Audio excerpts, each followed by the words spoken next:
Hello, everybody.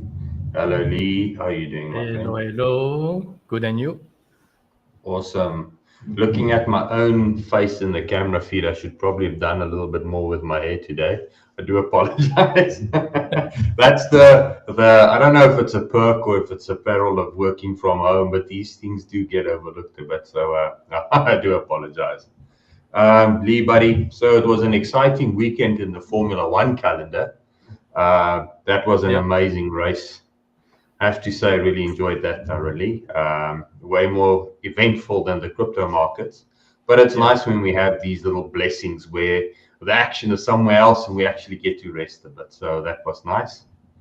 One And of the best we've got race a, of the season, huh? yes, we've got a new converted Hamilton follower here. So well Who? done there. Right, guys. Okay, so today, the moral of what we're trying to achieve is should we be jumping? Should we be jumping ship? I know from experience that when things are going rosy somewhere else and it's not my coins pumping, we tend to have that urge inside us to want to jump between coins, because this one's not moving. Let's maybe move over to the next one and see if we can get some gains there. And sometimes it's good if it's well calculated and the risk is managed properly. And then sometimes it's bad because that little person living in your camera knows when you're doing that, and then they call it in again and say, right, Jack has literally jumped ship, so let's pump his coin. And then that normally starts creating a chain reaction. And it happens to everybody. It happened to me, Lee, it's happened to you. So Yeah, I think the best thing why we are always looking at Bitcoin is that's the tool we use to decide whether we should be jumping ship or whether we should be holding our positions tightly, whether it's alts or not. Bitcoin still gives us an idea how the alts will be performing. So we've been spending some time doing some TA, and there's a few couple of news announcements that we also been tracking over the weekend. Social media is coming into crypto big time. Litecoin partnered with Visa, if I'm not mistaken, and then the Taproot upgrade for Bitcoin. Now, everybody thinks about Bitcoin as it's there, it's created, it's not going to change. Basically, all the validators within the network can choose to do upgrades. They vote amongst themselves, and Taproot is the new soft fork for Bitcoin, which has been implemented over the weekend. Which means a soft fork versus a hard fork. A soft fork is backward compatible. People can still trade or validate within the Bitcoin network, although they don't have the updates. Whereas when we look at a hard fork, it would create a new coin like Bitcoin Cash. That was a hard fork. And so that's exciting news because at the end of the day, because it means that Bitcoin is still healthy and Bitcoin is moving along swiftly and it's getting better and better and better and better. So that's just a little bit of a background for you guys to just keep it in your head, that don't lose track of Big Daddy, the one that created them all, because there's still things happening there in the background. This being said, Lee, buddy, please share your screen for me if you don't mind, and let's talk crypto. That's what we're on about. No BS. Let's TA and see where we're at. Great stuff. Okay, so there's a lot of lines and a lot of crazy. Maybe let's just take a step back to where we were, what we left off on Friday, for those that maybe didn't watch the show. While Lee does that, guys, please, if you like what we're doing, well, we haven't done much today, but if you like what we've been doing so far, please hit the like button and the subscribe button and share the channel. Let's spread the word. Let's help more people become financially free. And there we go. Thanks, Lee. Let's I quickly think have a look at what we Friday we were somewhere around this area. So we left the That's chart like correct. this on Friday. So we said, I was using this yellow line for me to keep track of the time and the momentum. And then we are just finishing the show, and the first area of reaction could have been this area, okay, because of this one support line, the red one, and more specifically the yellow one here. So those were my support line and time. So Friday evening, we just wicked inside this area. Was it? Yeah, it was Friday, huh? It was Friday evening or Saturday, I forgot, 12th. But anyway, we went to this area and then we kind of pull us away from this trend line. And then over the weekend, we were waiting consolidation, no momentum. And then Friday, on Sunday, we were not sure where the market is going to go, either up or down. For me, we are right inside this channel. There's not much action to be taken right now. And today, if I have to analyze this, I'm gonna just put a few more lines, the red one, to just judge where we are sitting inside those smaller time frame, those red line. So we can see with this resistance area, we are still working this zone. So if we can close above this area, then we can now go for the next level, which is the 666, call it 66666, and then the next one will be 67,500. And that will be for me the zone of resistance on a smaller time frame. So if I have to add a Fibonacci level, if I have to add the Fibonacci tool, I'm gonna just zoom in into this 1 hour. And let me add this tool here. So I'm gonna add this Fibonacci tool from top to this low, the current lows that we experienced on Friday. If we come back to this 618 and 786, we are also right between this zone of resistance in this smaller time frame. So for me, Bitcoin is still sitting within this range, and I'm expecting reaction here between this 66 and 67.5, 66.6 and 67.5. When looking at this RSI on 1 hour, this should be a smaller wave 3. We went above this RSI 70 kind of level. And now we did have a correction here.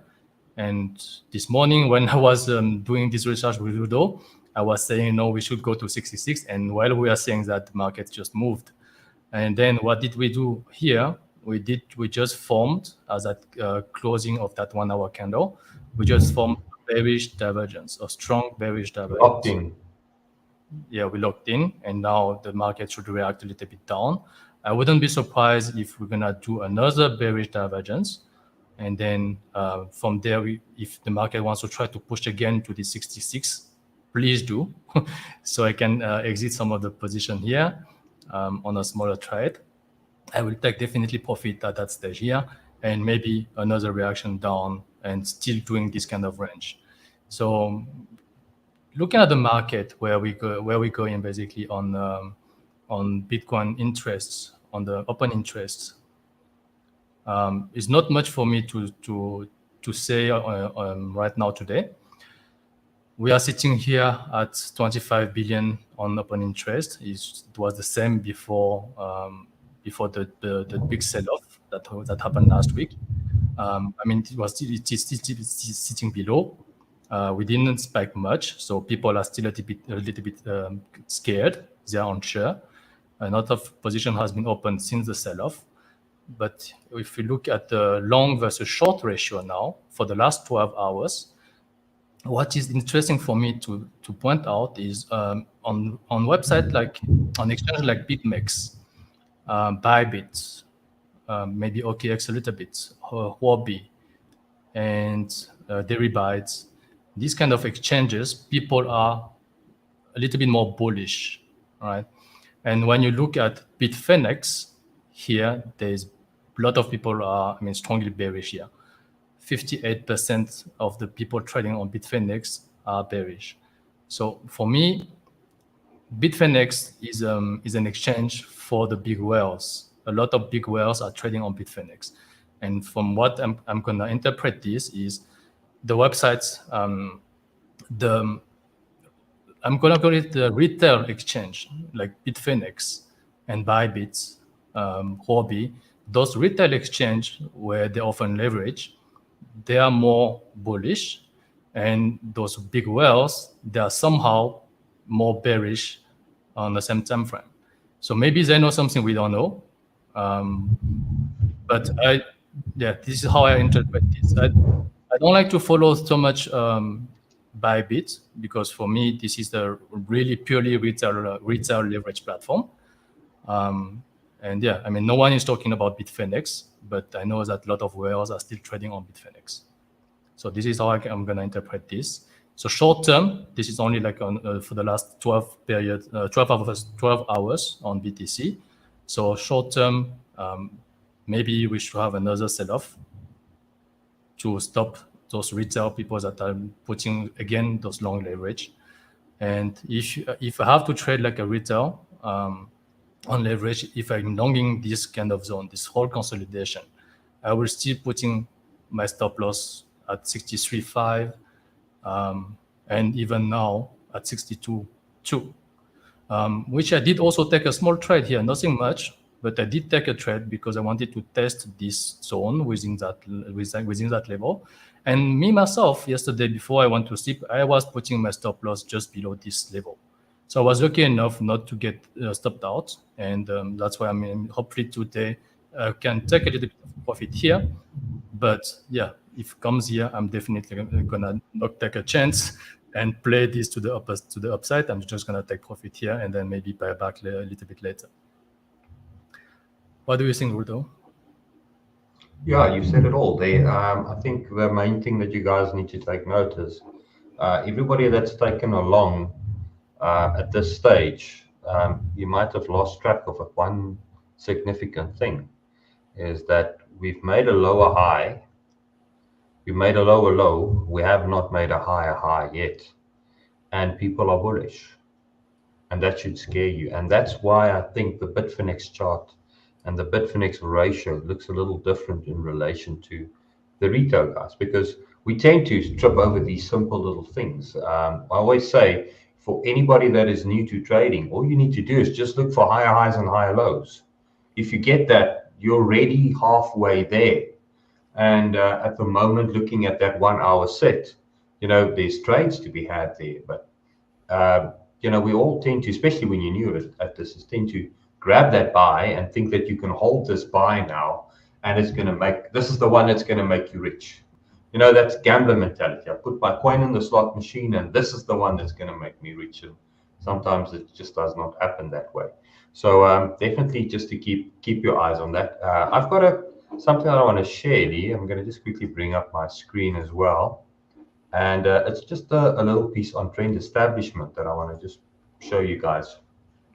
So what we have at the moment, and what is significant for us at this stage, is that when we look at the last impulse, and please do not get overwhelmed by the fact that there's a lot of stuff written on this chart, because some of them is just notes for me to just remember what I said.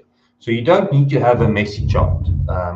But a messy chart for me is like having a messy notebook. And this is my messy notebook. And it's full of messy squibbles, and it goes crazy. And some of them are half-baked thoughts. Some of them are crazy. Some of them in a different color. It's just a way that I keep track of what I do. And each and every one of you guys are going to find your own way. So don't lose track of that. But what is significant for me, and what I want to share at this with this chart, without now looking at all the crazy noise, let's maybe see. I don't have Epic Pen installed here. Come on. Okay, so let's maybe have a look at this, and I just want to flip over to another version that I can clean up. There's Bitcoin. Let's go to the daily. This is a clean version of it. Just delete that and keep that in. When we look at this, and when we look at this as a pattern, for me, I'm looking at this as an area where we lost momentum. We remember this, man. We were busy talking about it won't go lower than that level, and should it go, it's going to be terrible. And lo and behold, it went low, but it created a low within this range. And for me, what we're experiencing is what is probably a lateral pattern at this stage. One thing that I don't do is when I look at these patterns, I don't want to get overly analytic on which direction they're going to be, whether they're going to be going up, whether they're going to be going down, because it's all relative at the end of the day, and it's hard to try and predict those things. So I've learned through time not to try and get my head broken over which direction I want something to go. But when we look at this pattern and we look at how the momentum happens and how stuff starts gaining momentum and growing momentum, when we go back, you can see that at some stage Bitcoin accelerated, and then it started accelerating faster, then it started accelerating faster, and through these accelerations, just make my screen a little bigger for you guys, through these accelerations, as it's accelerating faster, we're getting the first sign of momentum lost. Boom, boom, boom, we're not making big higher jumps anymore, and we're losing momentum. And then normally what happens with that is, this is the capitulation area. This is where everybody says it just needs to cool down. I know we said it as well, but we had proper risk management in place for those that followed us on Twitter, saying that 52 is kind of the area. If you don't continue making high highs, get there, you get out, you know. And larger time frame now, what we're looking at is exactly that same momentum now that needs to be recaptured. So if we look at the original trend that we had way back in the beginning, if this is now the new trend, and I'm looking at that range there, saying that this is part of a larger trend for Bitcoin from where it went to the bottom and how it's consolidating. Trends like these, at some stage, they get retested, be it now, be it later, and these do play out and become significant levels at some stage. And we can play with this for hours to do those levels, and I can show you that. But the attention that I want to bring you guys to is, when it's fast, it won't last. And that's kind of the main narrative here that we need to remember. This correction and this impulse over here, this was very fast. And everybody going on now, and it's possible. I mean, we've got targets in the 70s as well, Lee. But if it's fast, the reality is there's so much imbalance left behind where price is going to want to come back to targets. It's going to do this some stage, and common sense is going to enter the market with a realistic trend test. And that's just something you guys need to keep in mind. So when we look at these lateral trades and these lateral patterns, trend establishment is key. So what do we have? This is an upper range. This is a lower range. This is the makings of a trend, but it's not tested. So it's just the reason to believe that with what Lee's now shown you guys, and the divergences being locked in and so forth, that at some stage, maybe it's not this week, definitely you don't want it to be this week, maybe it's only going to be in the December, the end of the month. But these trends need to get tested at some stage for that to be locked in as a sustainable trend. So maybe we go higher, then we come down, whatever the case might be. I just know that a trend needs to be established like it gets established on all the other runs. So just remember that, guys, when you want to get really blind and jump in or jump ship with something, that these trends are key to where we're going to go. And at the moment, all that I'm seeing is that looking at this area over here and looking at what's happening at this stage, and maybe we can bring a little RSI in there. That's an alt note there. I'm looking at this and I'm saying to myself, all right, momentum is lost. Because when momentum is lost, you're not making these jumps. You're kind of staying in the range. We were making a jump, we jumped out of it, and now we're kind of staying in the range, same area there. What happens after momentum is lost? We need that loss in the market for price to continue onwards. Doesn't mean, yeah, so I'm looping now, but it doesn't mean that we can't have another stab at it. We can have 3, 4, 5, 2 stabs, doesn't make a difference. But momentum is lost. And we have not, we can't be blind to it. So yeah, Lee, buddy, there's a lot now being said on this, and how are we going to then apply this knowledge to our own portfolios? Let's maybe just discuss that for a second, if you don't mind, before we move into alts, because I see a lot of people throwing comments, and there's a lot of coins that everybody's interested in. But the main thing that I want to say is when we're in these areas where we're reaching a point where we're losing momentum, and Lee, we discussed it earlier, I don't have enough dollars. Kind of my dollar wallet's empty, and I always say this: when you trade, when you invest, and when you make a living off this, you need to focus on only two things. One part needs to be, and we'll look at the breakout and the risk management at some stage. But the important takeaway is, when we've had these runs, you need to have dollars, or else you did not take enough profit. Because come the next opportunity, the dollars is the one that pays the bills in the end of the day, and it's also the necessity for capitalizing on the next opportunity. Because if you don't have cash, you can't buy. So momentum is lost. I don't have enough dollars. I'm going to be looking for reasons to sell. Does not mean that it can't go higher. That would be another reason for me to sell. I want more dollars. I'll be comfortable if I've got more dollars. So yeah, Lee, your feeling on that? Same. 2 weeks ago, I had enough dollars. And then I found more coins, and I let it in, I bought more. And yeah, I mean, the dollar, what you call it? The cashometer is going low now. Dollar wallet. Luckily, there are a few coins that is making profit, but not enough, according to my strategy, to pull out the money out of those coins. So slowing down. I'm just gonna slow down on hunting for new assets, and wait for those to hit those TP and take my dollar out, put it somewhere safe for the next dump, and when the next dump is coming, I hopefully have enough dollars. Or my other strategy is if I can lock in a short.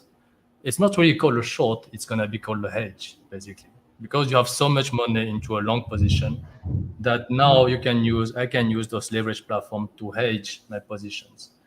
Basically, I'm not really shorting the market. It's just protecting myself against another drop. So I want to bring up this comment here, Lee. So not going to 98 by end of the month. Guys, this is exactly why we might differ from a lot of people in our way of looking at this. When I look at price targets and stuff, for me, when people comment like this, and I always say I read it for what it is. There's a definite belief that was going to happen, which meant choices was made based on that outcome. And when you make choices based on a specific outcome, you're no longer managing your risk. You're kind of saying to yourself, I know, Ruder, I know what Lee is planning to do, what he's done, and what he has in his wallet.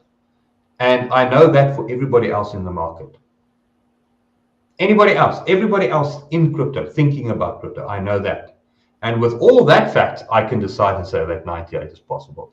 And that doesn't make sense when you word it that way. And you should always remember that, guys, that mentality so we're not going to get it, or we can't get it. And a plan for a coin based on that outcome is always going to end up hurting your bank balance. Okay, so, guys, be wise about this. Be comfortable not knowing what's going to happen next, because then you manage your risk properly. So, yeah. Lee, buddy, let's not get too deep and too philosopher. What's the word? But let's not get my tongue is twisting. English is a second language to me. And let's maybe have a look at some alts. Let's just have some fun, okay? Because that's what we do. We like to chart. We love to explore thoughts. You know what? Let's talk about alt, because nobody's calling any alt at any price point, right? So, I mean, who's calling Bitcoin at 98 in first place? So the crazy joke is, we just said, now we say get out, but now we want to look at alts. But that's the fun. We can look at these things. We can speculate different scenarios. And when we have these scenarios, we can start playing a strategy. That's how you plan. Remember, think of it as a football team. Their game plan is not giving them a guarantee. They're testing different strategies against the team. and seeing which one is working better, and then they nail that one, the idea to beat the team. And the team, on the other hand, is trying exactly the same. There's no kick left, kick right, and you guarantee cheat score like you would do in a Nintendo game. It just doesn't work that way. So we have to be mindful of these things. Okay, so just before you bring up, I just want to come back to this long and short. I mean, if everyone is calling 98 and if everyone thinks that 98 is a definite certain things, then why are people shorting this market? On Bitfinex, 60% of the people are shorting this market right now. Right? So explain to me if 98 is a sure thing, why does people shorting still the market here? Exactly. Think about the other half of the guys in the market. But it's not about the spelling, buddy. It's the way you pronounce it. So don't. Lee, bring up that TA chart of yours. Let's have some fun. I'm going to bring your chart in there. Okay, cool. So we're starting off with RUNE. So we looked at a couple of scenarios. Maybe just take those symbols to the right-hand side of your screen away, so we can zoom in on the chart a little bit better. And remember, a while back, we started off by giving you take profit targets on certain coins. This is the opposite. Now we're looking for entry targets on coins, because when we look at the losing of momentum or the loss of momentum that we've been experiencing, let's say that continues. Treat the trend as if it lasts forever. On the shorter time frame, that is the scenario. So the alts are going to be scary because people are going to be scared in the alts because they haven't really seen insane gains just yet.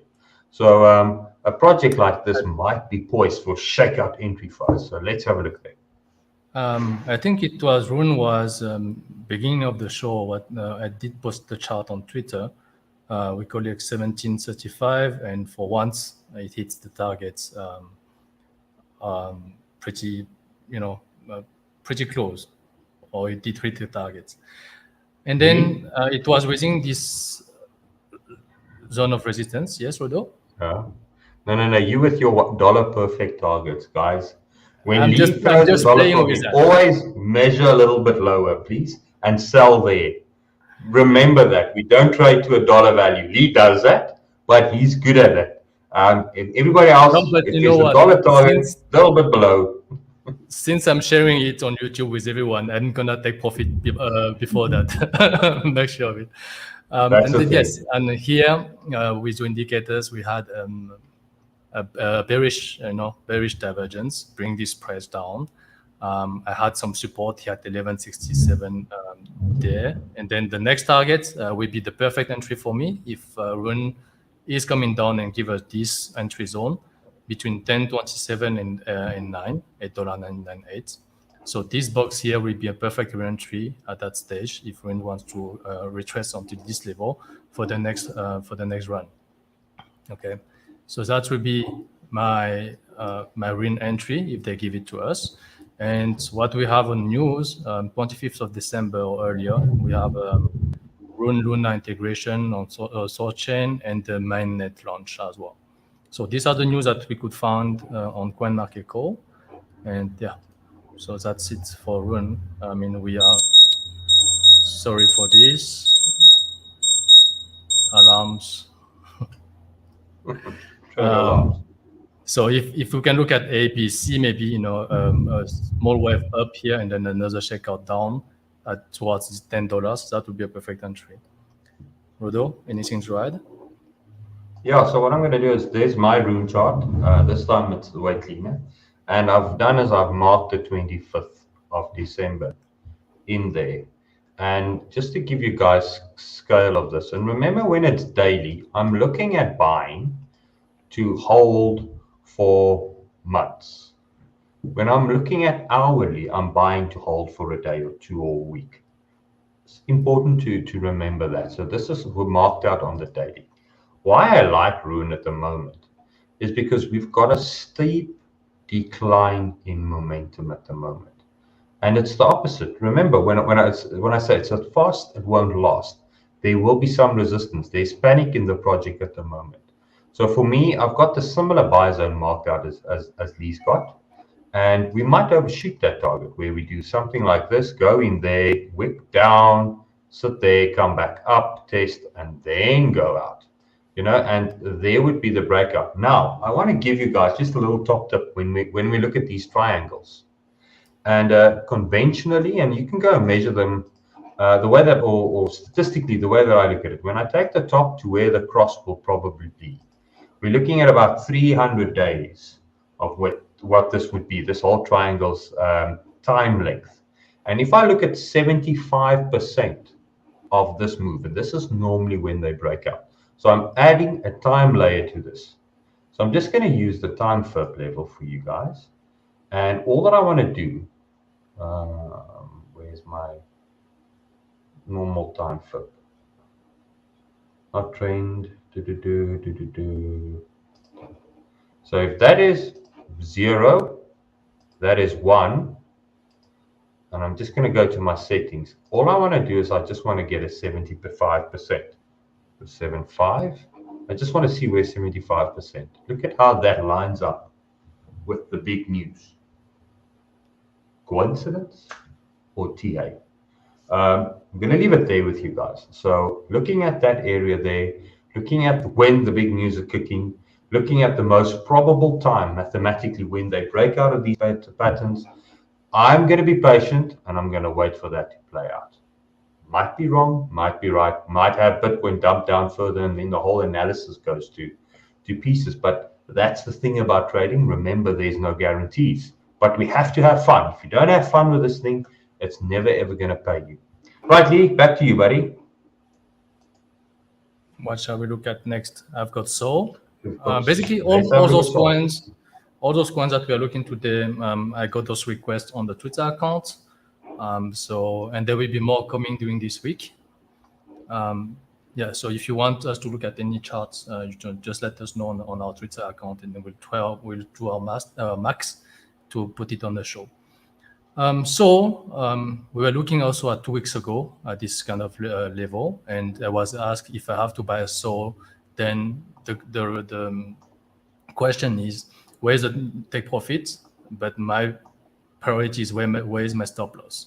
So I did not take the position right here as we speak on that day, but this was the setup that if I would have taken a trade for a take profit about 375, I would put my stop loss below this week here, and that would be a 3-to-1 risk to reward ratio trade. If you are in tune with your risk management, you can take this trade. But basically, the next trade that I would like to take, also same. If it is a correction A, B, C, I would like this to end up at around, let's say about $200, 205 and 192. Perfect buy 195. So this kind of range, this box for me will be my buy, and maybe at that time I will still put a stop loss at the same place. And in this kind of setup, we're looking more. It's gonna be much more juicy as a trade. That would be like 8-to-1 trade. Okay, so that will be my setup. I'm not into this trade. That was just an example. But if they give it to me around $200, I would definitely take another trade for higher targets. Right, buddy. So, yeah, I've got pretty much the same idea. So this is Sol for me. And what I want to point out to you guys when we look at this on the daily, large trend there. So we are busy in a price discovery range with this. And so we don't know where the top is. So we treat it as we don't know where the top is. What we have, though, is when we look at these trends and we start, let me just delete that and expand the screen a little bit. So when we look at these trends and we start copying them, remember now the market has a memory. It tends to move in a similar fashion. And you can see how this is now the establishment of this trend, but back in the past, that was support, the resistance, it was support over there, and so forth. So for me at this stage, what we have at the moment is when we look at this, and this would be in essence a supply a trend line. So supply line, I'm just going to mark it as a supply line there. And this for me would be a demand line. So that's kind of when demand kicks in. And at the current areas that where supply then always comes in messes our game plan around. So with supply entering the market at the moment, every time we get there, supply, we got ahead of it slightly, but we failed to stay above it. And you can see in the past, we also failed to stay above it. And this is the test. Look at it. We always say the market gives you a second chance. So there's resistance now. This was support over here. We lost it, we tested, so we confirmed the resistance, and we went down. So when we do that now, we move over to where we are now. How is this any different? So for me, I'm looking at the breakout. And we always say, well, breakout trades does make money. Breakout traders do make money, but not all the breakouts work, guys. And this is a brilliant example of just that. So we've got these targets, and mine do correspond with Lee because there is an institutional candle sitting over there. Remember, there's many ways to skin a cat. So there's an institutional candle over there. For me, the premium buy should be at around 212, and I should be able to carry the risk, the loss, down to at least below that 203 level. So for me, that's going to minimum be mine and kind of be the same, kind of have a look at the same outcome. But looking at this, and if I bring in volume, this is the telltale sign. Volume only kicks in after the candle closes. So if you look at that, there's still 11 hours and 52. Can't be right. This is daily, 11 hours. Something wrong here with my... Lee, what's wrong here, buddy? Nothing wrong. Daily 11 hours left until the daily close, no? Yeah. Oh, sorry, I'm thinking in 24 hours. Apologize, guys. So daily 11 hours 51 minutes. It's fine. Nothing wrong with it. That's why I've got my Mr. Leader with me. And it takes an army, guys. You can't do it alone. So 11 hours. So in order for this to be a breakout, in order for us to say that Sol is going to new all-time highs, we need volume to kick in like the last time we had a breakout. We need volume to start showing that. Otherwise, you're kicking an empty can. Made a lot of noise, but there's no momentum behind it. So it's not going to go that far. And the trick is wait 11 hours and 51 minutes to find out. That's the reality. It's not going to give you the answer now. Do I want to buy it? Because we're there, because we're in an area where I've got a lot of supply? No, I'm not comfortable buying it. But it's not my opinion that matters. It's my strategy's opinion that matters. My strategy is saying to me, wait 11 hours and 50 minutes. Because we can close there and stay above that area, and then I will be willing to buy, because guess what? Now I can say I can manage my risk. And I might say that from there to the bottom, it's only 3%. So in 11 hours and 50 minutes time from now, my attention is going to be on this chart. And if I buy then, and it's still sitting in this range here, I at least will have my back against the wall, which means I don't have to wait 15% or 20% drawdown in order to find out that we're going to break trend and go down. I can do it with 2%. Then I would like it. Okay. Lee, your next coin. Next coin requested was Super. First, from the all-time high, $4 something to this low here, we did come back, tested this 32's level perfectly. So if you go and if you are really bullish, go close above this 32 with a lot of volume coming in. The next target will be, I put here to be safe, 286, but the 618 will be at $3. So 286 will be a next day profit. But if you are not in super right now, maybe this is again another ABC coming back to this box at 141 and 126. That will be another buy for me at that stage, raising this area. That will be below this trend. As you can see here, that's only one trend that I took from these two pivot here. That is the high, the next high, with the trend line extended to the right. And now we went back up and tested perfectly to the dollars almost here. We didn't even do a fake out. Okay, so we're gonna try to go against this trend here. And then, yeah, if I can get this 141, 127, I'll definitely buy it a bit here on Super. But if I don't get this box, and now I see this price on Super coming and going to the other side of the trend. Basically, in my strategy, break of a trend is not a buy signal for me because of so many fake outs happening. And Rudo, you said it perfectly with the volume. The volume of a break of trend line, it's coming just only after the candle close. So while you are trading this candle, you don't know if there's enough volume to confirm the breakout. So what I would like to do and what I would like to see, basically this break of this trend line is just another sign to give you a change of momentum. Below this trend line, the momentum is still bearish. And then if you change the momentum, you go to the other side of this trend line, then we change the momentum to a more bullish momentum. But one momentum change is not enough for me to enter a trade. I'd like to look at least 2, 3, or 4 conditions that can give me a buy or sell signals. So I don't use quite a lot of this break of the trend. I just put it here for you guys to see it. Break of the trend or bullish, hidden bullish divergence, all those divergences on RSI, it's exactly the same condition.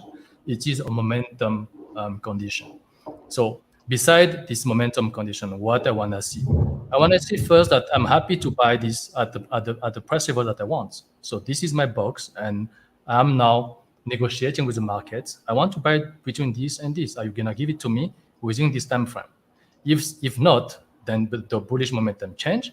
Now I will reassess the assets using another strategy.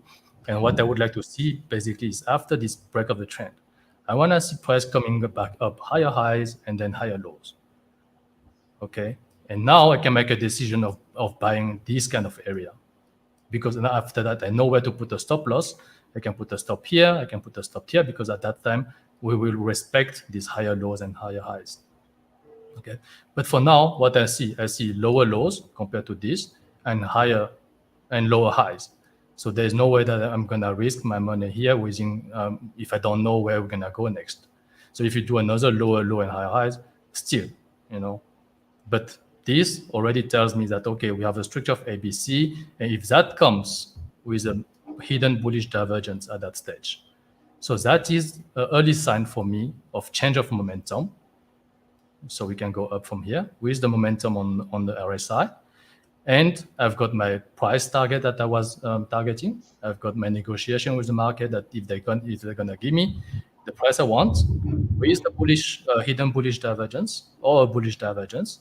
Now I've got the change of momentum, a bullish momentum, the price I want. I've got the perfect localization where I want to buy this, and then yeah, I can take a trade like this basically. But I need at least 2 or 3 conditions every time to execute my trade basically. And remember that, guys, these 2 or 3 conditions, you can't change them until you know that they work. We say that a lot of times, we say I need 2 or 3 conditions, but we need to understand and we need to remember that, you first prove that. And the way that you do that is simple. I'm going to bring up my screen here, and I just want to show you guys. So this is basically the same analysis, got the same target, sign of strength. You go and prove to me you want to work. But the main thing is, if I've got a coin that does this, and the argument is, if my strategy say between that distance from the high to the low, I measure, and every time I measure, and there's more volume here than it has there, I'm allowed to buy there. Okay, so what do I have? I've got establishment of a trend to the upside. So it's making a higher high. So there was maybe the trend breaking down that area there. So there's the higher high. So 1, I've made a higher high. That's my analysis. 2, that's the structure, right? Yeah. That's your structure, the structure of the price action that you want to look for. Okay, 2. So 2, I said, okay, what do I want? So if I get a higher high, I want to buy on the 50% of that retrace. So that's number 2, is going to be the 50% retrace. And then number 3, yes. And then number 3, the argument is, what do I want to confirm that this is going to happen? Well, I want to see more volume. Okay, momentum. So if that is my 3 things that I'm looking for, I have to apply just those 3 things. I can't go and look at different stuff every time. Yes, but this time the Ikimoko is saying this, and next time the Bollinger is saying that, and Joe, another friend of mine, said this, and George, another friend of mine, said that. You have to literally blind them all out and say to yourself, what is happening here? And the simplicity is 3 things I need. That's my strategy. Okay, so if that is the case, trade 1 worked beautifully, was a successful trade. Trade 2, the same. Trade 3, we striked out. Trade 4, we did the same, it worked. Trade 5 worked. Trade 6, we striked out. You do that until you have 20 to 25 trades. That is called a sample size. Now, once you have those 25 trades, you can go back and say, okay, for 25 trades, I did not mess around with the condition. It's all experiments, guys. When scientists look for something to be a fact, they need to reproduce the same result. Then they know that their system works, okay? So what do I know? I want to know whether this strategy works. So over a set of 20 of these trades, I go and calculate how many is wrong. And I can have 7 that's wrong in a row, but it's about where I'm at after 25. Once I have that sample size, I can calculate and say, this strategy has 60% accuracy. All right, now with this intel, I can start looking at if I'm going to be right 60% of the time on average. My risk then can now start looking at that, saying factor that in to my risk planning. Because now I know at least on average, I am going to take knocks, but I'm going to be profitable 60% of the time. So I should not on the 40% lose so much that when I'm 60% in profit, I end up recovering because then my risk management is wrong. Then you can start working out where the mistakes are. And we'll be teaching you this as time goes through, because the sad reality about trading, guys, is it's a lifestyle. It's not something that happens overnight. Think of it as learning to play a musical instrument. Just because you buy 20 books does not mean you're going to be playing as well as everybody else that's been doing this for 20 years. You need the time. You need to practice. You need to practice. I can learn it maybe quicker than Lee if I practice harder than Lee. Or Lee might have a natural knack at this, and he might be mastering it quicker than me. But the fact of the matter is, everybody that has the instrument can play the same note at the end of the day, if they practice enough. Okay, guys, so from my side, I don't have much more. I think we're running out of time here, Lee. We are making these streams too long. We do have more, but to be continued tomorrow. Yes, please join in. There's more coins.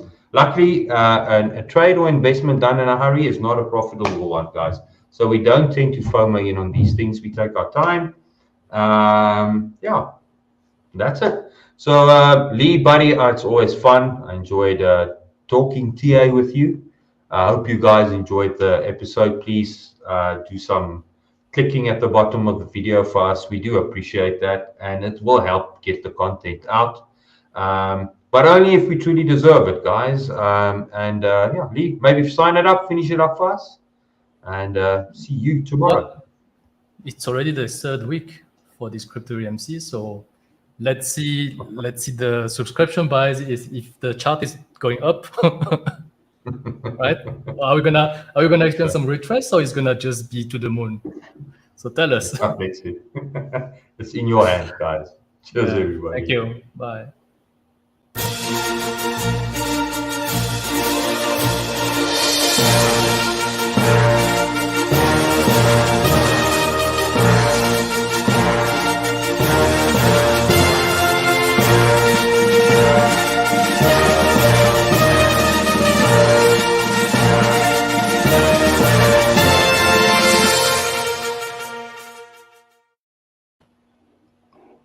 We're gonna do some live trading sometimes, Udo.